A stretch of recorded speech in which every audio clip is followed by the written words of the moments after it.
Нека е вечна и жива самостојна и независна Република Македонија.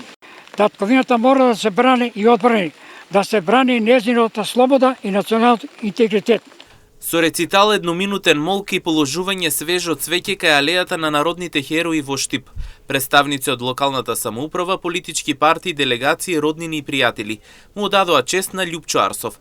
Денеска се одбележува денот по повод неговата смрт. Нема никогаш да бидат заборавени делата на Љупчо Арсов и многу други кои ги дадоа животе за ова денешна Македонија. Напротив, ќе им бидеме благодарни за се што направи за слобода на државата, за се што дадоа на Македонија.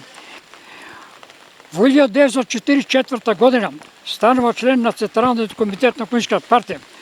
Учествува на првото заседание на АСНО, на кое бил избран за секретар на президиумот. По војниот период врши повеќе републички и сојузни функции. Прво бил подпредседател и министер за финансии во првата влада на Народна република Македонија. Потоа од јануари 1948 до декември 1953 година бил министер за труд во сојузната влада на Југославија. Поради ово станува пораката, славното минато на Македонија и македонецот, нека ни биде пример на сите нас и генерации што доаѓаат по нас, макар и по цена на најголемите жртви, татковината мора да се брани и одбрани, да се брани нејзината слобода и националниот интегритет. Творба за Македонија во чест на овој борец на лице место од настанот прочита поетесата Цвета Спасикова од Штип.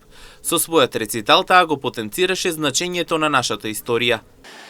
Денес ќе прочитам една моја лична творба, посветена на нашата убава татковина Македонија, што ја извојува нашите борци.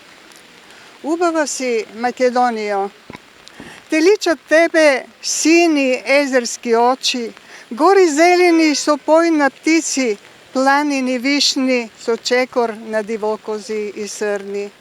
Убава си, мајко, послена со килим шарен, искаен од нишки полиња златни, со овошни градини, со цветни ливади и споменици борци горди. Твоите луѓе чели се рој, со твојот нектар ги поиме дните, со твојата убост се насладуваме сите. Убава си, Македонијо, и поубава ќе бидеш ако ти возвраќаме и ние сите.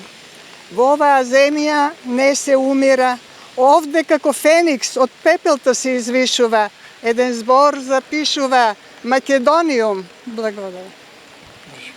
Инаку Арсов работел на формирање на воен штаб, собирање на луѓе и оружје за партизанските одреди, се со цел започнување на оружена борба против окупаторот. Учествувал на првото заседание на АСНО, на кое бил избран за секретар, а трагично загинал во Скопје на 18 ноември 1986 година.